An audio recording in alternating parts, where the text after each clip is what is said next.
எல்லாருக்கும் ஹாய். இன்னைக்கு 5th study tips பார்க்க போகிறோம்.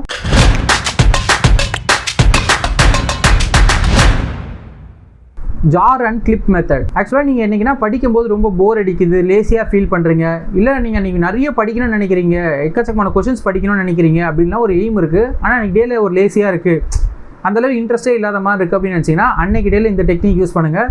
ரொம்ப சூப்பராக படிப்பீங்க, நிறைய கொஷின்ஸ் படிப்பீங்க அன்றைக்கி. ஆக்சுவலாக என்ன பண்ணணுன்னா, உங்கள் வீட்டில் துணி காய போட கிளிப்பு வச்சுருப்பாங்கல்ல, அந்த கிளிப்பை என்ன பண்ணுங்கள், எப்படி இருந்தாலும் ஒரு பாக்ஸில் போட்டு வச்சுருப்பாங்க. நீங்கள் அதை அப்படியே எடுத்துகிட்டு நீங்கள் படிக்க வேண்டிய இடத்துல நீங்கள் வச்சுக்கோங்க. நீங்கள் படிக்க ஸ்டார்ட் பண்ணும்போது என்ன பண்ணுங்கள், அந்த பவுலில் இருக்கும்ல, அந்த பாக்ஸில் வச்சுருப்பாங்கல்ல, அந்த பாக்ஸில் வச்சுருந்த கிளிப்பை எல்லாமே ஃபஸ்ட்டு கீழே கொட்டிடுங்க.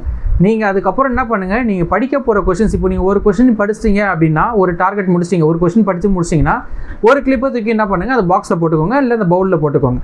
அந்த மாதிரி நீங்கள் ஒரு கொஷின் படிக்கும் போதும் என்ன பண்ணணும், அந்த கீழே இருக்க கிளிப்பை எடுத்து அந்த பாக்ஸில் போடணும். அந்த பாக்ஸை ஃபுல்லாக ஃபில் பண்ணணும், அதுதான் உங்கள் டார்கெட். அந்த மாதிரி எத்தனை வாட்டி, இப்போ சப்போஸ் பாக்ஸை நீங்கள் ஃபில் பண்ணிட்டீங்க, ஒன்று கூட உங்கள்கிட்ட எனர்ஜி இருக்குது, ரொம்ப இன்ட்ரெஸ்டிங்காக இருக்குது அப்படின்னு நினச்சின்னா திரும்ப அந்த பாக்ஸை திரும்ப கொட்டி திரும்ப இன்னொரு வாட்டி படித்து முடிக்கலாம்.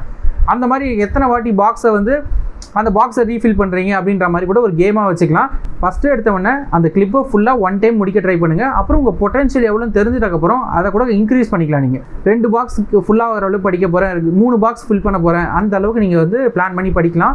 இந்த டெக்னிக் நீங்கள் எப்போ வேணால் யூஸ் பண்ணலாம், தினமும் கூட யூஸ் பண்ணுங்கள். சப்போஸ் தினமும் யூஸ் பண்ணி இந்த டெக்னிக் போர் ஆகிடுச்சுன்னா நம்ம சேனலில் நிறைய ஸ்டடி டிப்ஸ் கொடுத்துருக்கோம், அதுலேருந்து எதனா ஒரு ட்ரிக்கை யூஸ் பண்ணி அன்றைக்கி டே நல்லா யூஸ் பண்ணி சூப்பராக படிங்க. இந்த டெக்னிக் எல்லாருமே யூஸ் பண்ணலாம். ஸ்கூல் ஸ்டூடெண்ட்ஸ் யூஸ் பண்ணலாம், பப்ளிக் எக்ஸாம் எழுதக்கூடிய ஸ்டூடெண்ட்ஸ் யூஸ் பண்ணலாம், இல்லை காலேஜ் படிக்கக்கூடிய ஸ்டூடெண்ட்ஸ் செமஸ்டர் படிக்கும்போது இதை யூஸ் பண்ணலாம், இல்லை கவர்மெண்ட் எக்ஸாம் படிக்க போகிறேன்னு நீங்கள் நினச்சிங்கன்னா அப்போ கூட இந்த டெக்னிக் யூஸ் பண்ணலாம். நிறைய டைம் படிக்கலாம், எக்கச்சக்கமான டாபிக் நீங்கள் கவர் பண்ணலாம். எல்லாருக்கும் ஆல் தி பெஸ்ட்.